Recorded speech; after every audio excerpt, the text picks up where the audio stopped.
What's up, YouTube? This is JP Panther back with a video, and today's video is actually going to be another Disney update video. Again, I will link the two articles in the description box down below. I'll probably link other articles as well, but I feel like this is really important because this popped up yesterday, and again, I was working, so I was working, so I couldn't really do this video yesterday like everybody else was, because I guess they had the whole earnings call with Disney and stuff like that. And again, we're going to talk about this because I feel like this is a really big deal and what's happening right now, stuff like that. So this comes from MoneyWatch.com. It says what Disneyland and Walt Disney World could be looking when they reopen after the coronavirus shutdown. Empty seats on Space Mountain, no hugs from Cinderella. And it talks about how, again, I'm not going to read every single bit of these articles, but I'm going to just give you like the main topic of it. So, so it says Shanghai and Disneyland, which is in China, is opening again on May 11th. Its reopening provides a glimpse of what Americans might see, what they can see and begin to see what they are in visiting theme parks in the USA. They pretty much talk about how, like, China, they're going to take people's temperatures, sign waivers, wear gloves and masks, hand sanitizer. I mean, listen, like, wearing masks. And I'm like, in my personal opinion, I'm like, why would someone, if you are a family of four, or even if you're a kid, you're not going to have any fun going to a theme park if you're going to have to go through all these restrictions, you feel me? And they said they could only have like 10 people at the park. You're not making any revenue, you feel me? So, and they might jack up the prices and stuff like that in Shanghai, stuff like that. And, so I guess they're reopening on May 11th. That's the whole big thing because they had their thing around like January. It says we're actually going to open up far below that just to have our training reels on with new procedures. Proceed to make sure we don't have any lines backing up either as guests enter the park or as what they could say through the park. Bob Shakespeare was saying. However, the Disney closed theme park is set to reopen soon. Blah blah blah. Then it's also about other stuff, how they're not really making money off the parks and the visitors and stuff like that. And if you guys don't know, in this article, it talks about how the whole earnings. Again, let me see. It talks about the earnings report. Pretty much, if you don't know, with the coronavirus, Disney's lost like $1.4 billion, which is a lot of freaking. Listen, I don't give a shit. I don't care how rich and poor you are. 1.4 billion is a lot of fucking money. I don't give a crap what anyone says, man. I don't give a fuck what anyone says. 1.4 billion is a lot of damn freaking money, and y'all lost that in like 2 months. Because they closed around like March, right? And now it's like May. So that's only like the second earnings. Imagine like the third earnings report, I think is in August. And it's going to be really, really bad. So it talks about how the shareholders, investors are pissed off as hell. How they're mad. They're like, give me my money, give me my money, give me my money. And then they have to tell them that, yo, we don't know. The government shut them down. They are legally shut down by the government that they can't open up any of movies. The movie theaters are shut. The retail stores are shut. The theme parks are shut. Like anywhere they can make extra revenue. ESPN sports are pretty much gone. And really, like, they have no way to make any income. But you got ideas when you're dealing with these corporate investors. They're kind of like Trump, they're Donald Trump They're just like, give me my money. I don't care what happens. If people die, people lose their jobs, give me my money. And they don't understand how that works. You feel me? And also, there's other questions when they talked about this article. How they, again, they talk about, this is another article from CNN. It talks about why Disney Plus is a blessing and a curse. It pretty much I'm just summing it up. Pretty much it talks about, even though they're getting all these subscribers, I think it's like 54 million subscribers. If you are, it doesn't cover the cost of, it's a make or break because it's making money at the same time as spending money on it to bring content and put content on there and keep the servers running and have people manage the app and the streaming service and stuff like that. Also, they talk about how it's not going to be profitable until 2024. I'm going to be honest with you, I don't think it's going to be profitable until 2028, to be honest with you, because all the stuff is happening, all the Fox movies that have been flopping. I mean, like, there hasn't been a single, that I have known, there hasn't been any single 20th Century Fox movie that Disney has bought that has made a profit?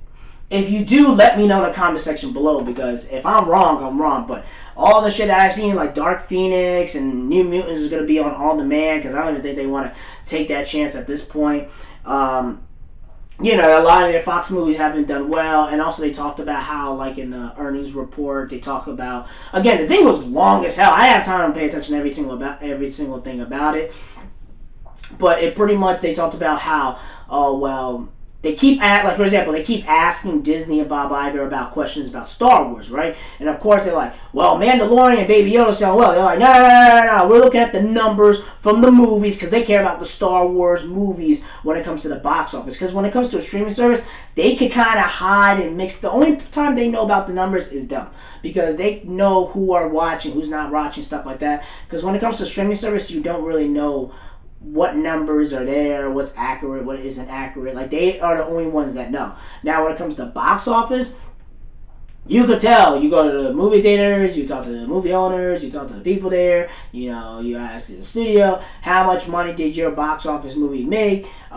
If you look at it, they keep on asking about Star Wars, why they keep messing up financially, because they look at Force Awakens made $2 billion, Last Jedi made 1.3, and Rise of Skywalker barely hit $1 billion.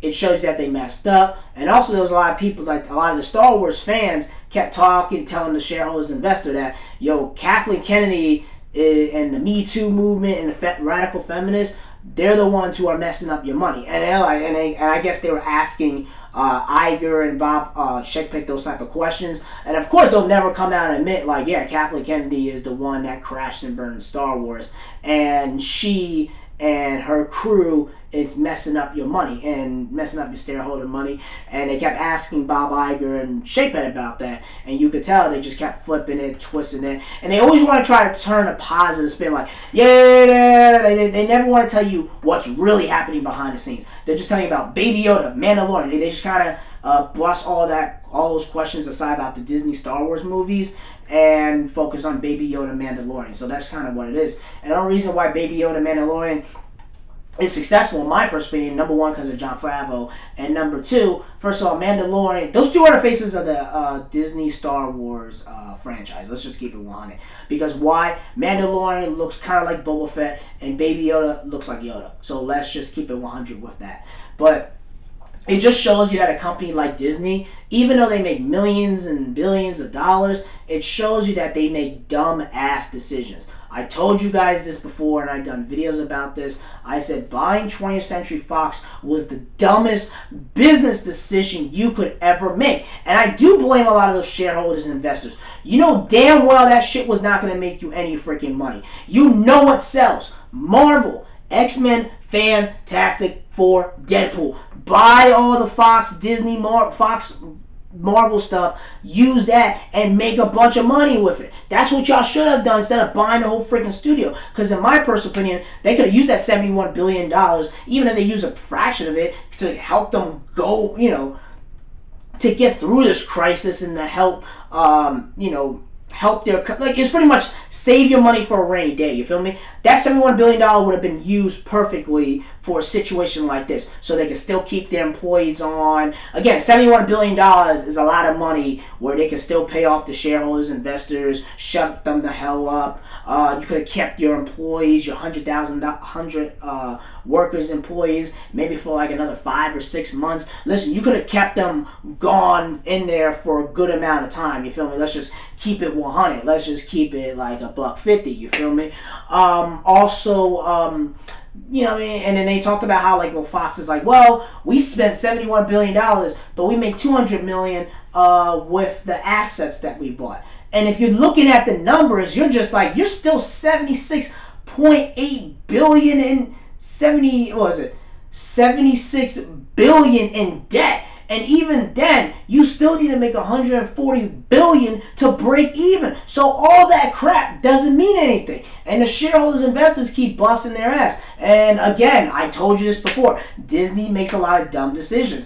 And honestly, I feel like, in my personal opinion, I think they're getting a good wake-up call. And I told you, I think a lot of and I did a video about the celebrity culture, stuff like that. I think Disney, a lot of these celebrities, I think Hollywood's going to change up, man. I don't think they're going to be playing that I don't think they're going to be starting pandering to Twitter, SJWs, feminists, the Me Too movement, and all these other people who don't buy shit, I think they're going to act very, very differently going forward. And it shows you that you have a company like Disney, or all these, or not just Disney, but all these other major corporations and just people in general who just think that money's just going to keep, and the celebrities keep on thinking like money's going to make it rain, making money ain't gonna, nothing's gonna happen to me, I'm gonna keep balling out, I'm gonna spend $71 billion, I'm gonna buy a yacht, a jet, a Bugatti, I'm gonna do money in a bank, you know, like we fly high, like they're talking that BS, you feel me, balling like we're crazy, thinking that this can never happen to you, man.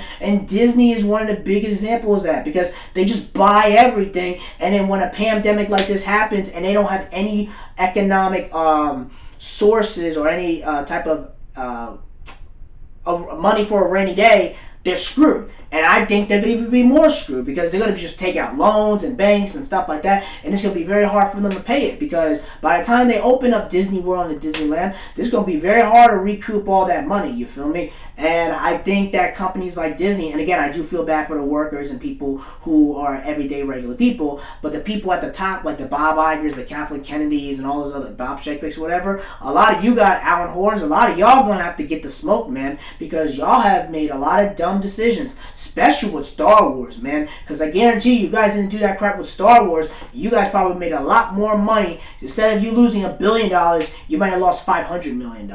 So again, and no one's buying your merchandise. The people that you pander to didn't even buy that Rise of Skywalker bullshit book. Didn't even make it on the New York Times bestsellers, because they dropped that when it was just a pandemic. So all the soccer moms and all the feminists and all these people, the Raylos and all these other people, the teen girls that y'all trying to appeal to, they didn't buy your books. They're not buying no Star Wars merchandise. And that's something that Disney got to realize, is that a company like Disney is so vulnerable because they rely on people so much. Now that, you know, the people that you try to pander to either A, lost their jobs, or B, their family members or their friends or cousins lost their job, and the first thing they're going to do is cut you out of the picture, Disney. So, would they rather spend $1,000 on Disney World wearing a mask and glove, or rather they use that money to buy toilet paper and pay bills and using it to buy food and don't know what's going to happen? So Disney, y'all messed up.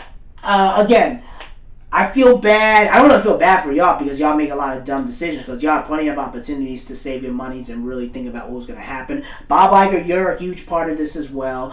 You know, a lot of the workers, the top people at the top, you guys have made dumb decisions. You know damn well the only thing that people care about you is your Marvel movie franchise. Everything else people could just give zero fucks about. So again, that's just my personal opinion. Tell me what you guys think about this whole Disney situation. Again, I'm going to link the articles in the description so you guys can check out what's happening. I feel like, you know, things are happening. It's getting real. You know, it's about to be like a 1,000-year blood war, to be honest. And I just hope that these companies and corporations are ready to deal with the consequences of their actions. That's pretty much it, guys. Let me know in the comment section below. Make sure you rate and like the video and subscribe. Make sure you subscribe to the channel. Peace, and have a great day, and take care.